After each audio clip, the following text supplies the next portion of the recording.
정말 조만식 선생님은 그 개인의 입신양명보다 예. 나라를 먼저 생각하는 예. 진정한 애국자였고 그렇죠. 예. 해방공간의 가장 중요한 예. 역사적 인물이었는데요. 예. 예. 결국 6.25 전쟁 때문에 예. 돌아가신 게 정말 안타깝습니다.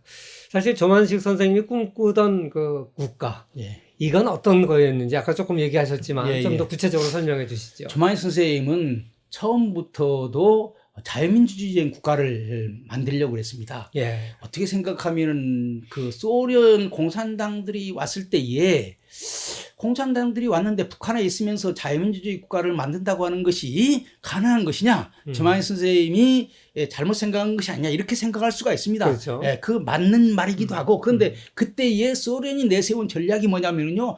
부르주아 민주주의를 만들겠다 이렇게 얘기했습니다. 부르주아 민주주의. 네. 그런데 부르주아 민주주의는 소련의 입장에서는 이제 말하자면 소자본가를 포함시켜서 전위대로 내세워서 주인은 노동자와 농민이지만 소부르주아를 전위대로 내세워서 하자고 하는 쪽으로도 해석할 수 있고 이 조만식 선생님의 입장에서는 저 사람들이 그래도 이 소부르주아를 인정하니까 그것을 빌미로 해서 그것을 근거로 해서 말하자면은 민주주의로 이끌어 가야 되겠다 이런 생각을 했던 것 같아요. 예. 그래서 사실은 소련이 제일 첫 번에는요 공산주의 만든다고 하는 말 하지 않았습니다. 그렇죠. 노골적으로 안 노골적으로 했죠. 하지 않았죠. 그리고 이제 미국의 눈치도 있으니까 예. 그런 말 하지 않았습니다. 그래서 조만식 선생님이 8월 말에 치차코프 소련군 사령관한테 따졌습니다.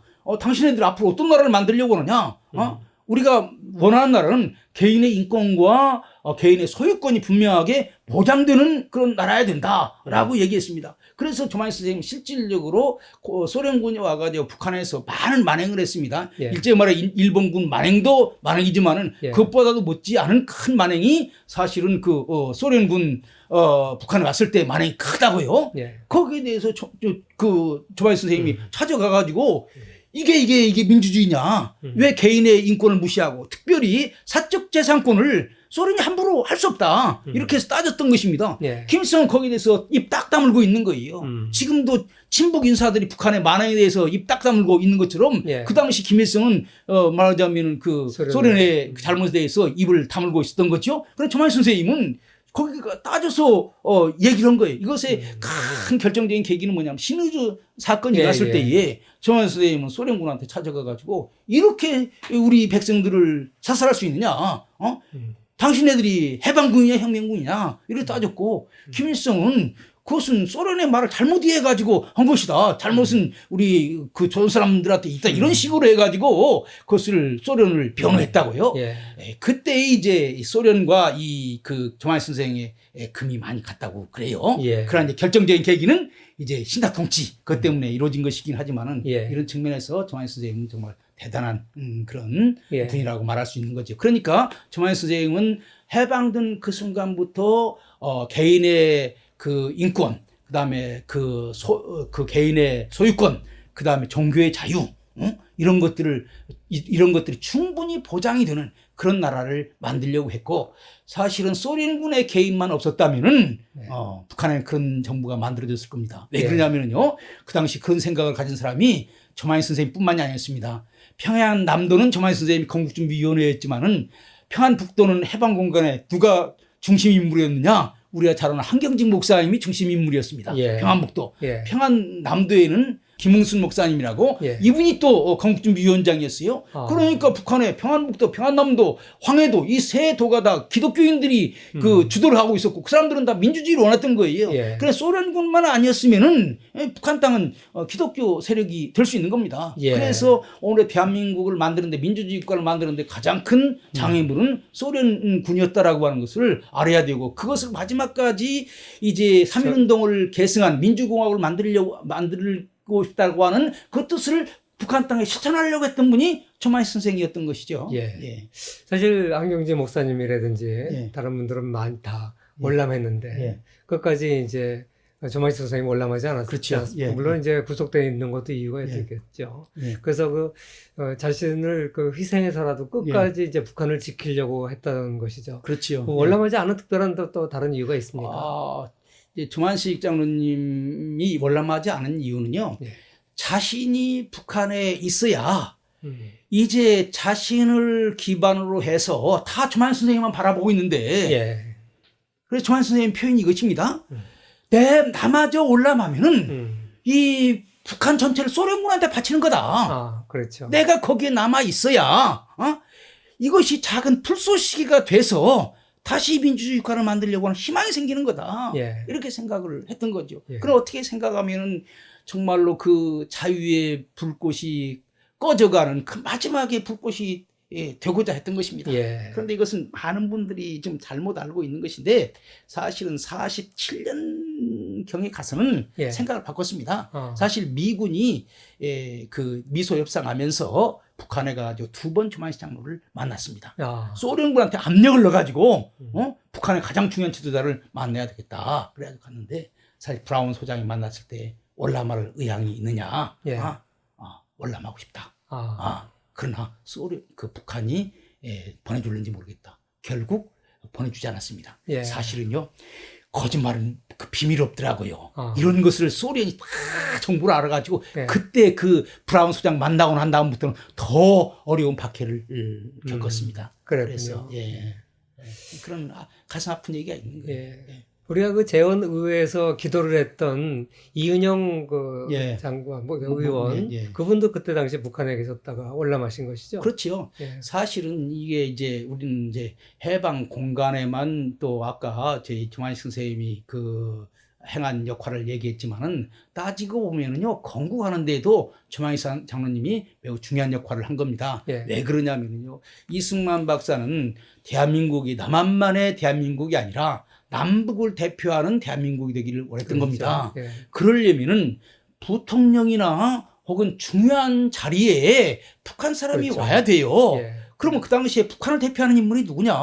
조만식 선생님이었던 거예요. 그런데 조만식 선생님이 북한에 있는데 그분을 뭐 부통령으로 모실 수도 없는 것이고 그렇죠. 국무총리로 모실 수 있는 것도 아니고 예. 그러니까 이승만 박사의 머릿속에는 이 중요한 대한민국 초기 정부에 북한을 대표하는 인물이 있어야 된다는 거예요. 그 인물이 조만식 장로여야 되는데 조만식 장로님이 없으니 조만식 장로님을 대리하는 사람이 돼야 한다. 그래서 사실은 조선민주당 당수가 조만식 장로고 부당수가 이은영 그렇죠. 목사님이었던 예. 것입니다. 예. 그래서 이은영 목사님은 남한에서 조만식 선생님의 대리자였던 거예요. 그러니까 조만식 장로를 생각하는 마음으로 이은영 씨를 국무총리에 지명을 했던 거예요. 그래서 그 이은영 목사님이 이제 종로에서 국회의원이 됐고, 그것도 참 그렇죠. 재밌는 스토리예요. 네. 왜냐하면은 사실 이은영 목사님이 이부에서 내려왔기 때문에 기반이 없었습니다. 그렇죠. 사실 종로는 누가 국회의원으로 나서려면 김성수 씨가 나서려고 그랬어요. 그랬군요. 예. 종로 1번지 중요한 그렇죠. 자리 아닙니까? 지금도 그렇지 않습니까? 지금도 그런데 그래서 이제 이승만 박사 김성수 씨를 불렀습니다. 그래가지고 당신이나 나나 조만식 선생님을 존경하지 않느냐. 지금 조만식 선생님이 지금 북한에 있는데 그래도 북한을 대표하는 사람이 국회에 들어가야 되는데 이북에서 내려온 사람들은 지역적인 기반이 없다. 당신이 양보해서 조만식 선생님을 생각하는 마음으로 지금 이은영 목사님에게 김성수 씨가 양보한 거군요. 김성수 씨가 양보한 거예요. 그래서 종로구에 그 이은영 목사님이 기반이 없이 거기에 해가지고 된 겁니다. 궁금했었어요. 예. 어떻게 종로구에서 예. 됐을까 궁금했는데 오늘 의문이 이건 정말로 김성수 씨도 훌륭한 분이고 그러네요. 이승만 박사도 훌륭한 분이고 이은영 목사님도 항상 자기는 조만식의 대리자라고 하는 것을 생각을 하고 있는 거예요. 그랬군요. 이은영 목사님이 뭐 그렇게 물론 그분도 훌륭한 분이지만은 그렇게 조만식 선생님만큼 그래 유명한 훌륭한 분은 아니죠. 예. 그러니까 어떻게 보면 이은영 목사님은 남한에서 북한을 대표해서 북한 조선민주당을 대표해서 남한에 와서 활동을 한 거죠. 그렇군요. 지금까지 너무 재밌는 얘기를 많이 해주셔서 정말 시간 가는지 모르고 들었습니다. 이제 좀 마무리를 지어야 될 것 같은데요. 왜 이 시대에 왜 우리가 고당 조만식 선생님을 생각해야 되는지 몇 가지로 좀 종합을 해서 정리를 해주시죠. 그 조만식 선생님은 처음부터 끝까지 기독교 신앙을 버리지 않았을 뿐만이 아니라 또 기독교 신앙을 한다고 하면서도 사이드에 돌지 않냐고 중심에 서 있었습니다. 예. 사실 한국 교회 여러 가지 문제가 있어요. 예. 그러나 그럼에도 불구하고 한국 교회를 안고 갔다고요. 예. 이 점이 조만희 선생님의 중요한 측면이고 예. 또 한 가지는 조만희 선생님은 이제 시민운동. 그 시민운동을 한 분이죠. 아까 얘기했습니다. 그 다음에 또 실력 양성을 통해서 예, 그렇죠. 근대의 그 민주국가를 만드는 기반을 만들었고요. 예. 마지막으로 말씀드리고 싶은 것은 뭐냐면은 조만희 선생님은 도덕적으로 깨끗한 분이라고 하는 것입니다. 아, 예. 이 점이 매우 중요해요. 예. 사실은 조만식 선생님은요 예. 중농의 아들입니다. 그래서 자기가 먹고 살아갈 만큼의 그렇죠. 재산이 있는 거예요. 예. 그래서 오산학교 교장할 때도 그렇고 YMCA 총무할 때도 그렇고 그 다음에 해방 직후에 평양에 와서 살 때도 그렇고 다 자기 농사 지은 거 가지고 와서 살았다는 거예요. 예. 그래서 이제 이북에서 내려와서 김일성에 대해서 쓴 한재덕이라고 하는 분이 있는데 이분이 기자 출신인데 예. 김일성에 대해서 말한다라고 하는 그의 책에 보면은요 해방공간에서 김일성은요 일본 사람들이 가였던 아주 큰 집들을 몇 채씩 가지고 살았다는 거예요. 그런데 거기에 비해서 조만희 선생님은 자기 돈으로 평양 고려호텔이라니까 큰 호텔인 줄 알지만 그게 아니고 그냥 그 여관입니다. 여관에서 네. 자기 돈 내고 매달 자기 돈 내고 그래 살았다는 거예요. 연금됐던 고려호텔. 예, 고려호텔에서. 아. 예. 그러니까 조만희 선생님 도덕적으로 정말 깨끗한 분이에요. 예. 지금 우리 한국 사회에 많은 우리 한국 사회가 기대하는 지도자는 어떤 사람입니까? 정말 민족의 통일을 생각하고 그렇죠. 통일을 하되 자유민주주의적인 측면에서 하기를 원하고 막연하게 정치가 일 뿐만 아니라 실력을 양성해서 하기를 원하고 그 다음에 도덕적으로 깨끗하고 그 다음 우리 기독교 입장에서는 신앙이 분명하고 예. 이런 분이 조만희 선생님 외에 별로 많지 않는 겁니다. 또 미국과의 관계라든지 이런 쪽에도 굉장히 그렇죠. 예, 균형 잡힌 생각을 하시고 계셨죠. 사실은요, 이것은 해방 직후에요. 조만식 선생님과 미 군정 사이에 상당히 여러 차례 비밀 연락을 했습니다. 그 하지가 쓴 글에 보면은요, 자기는 조만식을 가장 존경한다. 이런 말을 하고 있습니다. 예. 진짜 사심이 없는 민족주의자다. 또 기독교 신앙이다. 이런 얘기를 하고 있어요. 대한민국이 가지고 있는 가장 큰 문제는 이런 조만식 선생과 같은 지도자가 보이지 않는 데 있는 것 같습니다. 정말 이 시대에 하나님이 대한민국을 맡길 사람이 누군가 참 궁금해집니다. 우리가 이런 조만식 선생 같은 분을 보내달라고 같이 기도해야 될 것 같습니다. 오늘 이렇게 장시간 좋은 얘기를 해주셔서 정말 감사합니다. 감사합니다. 예.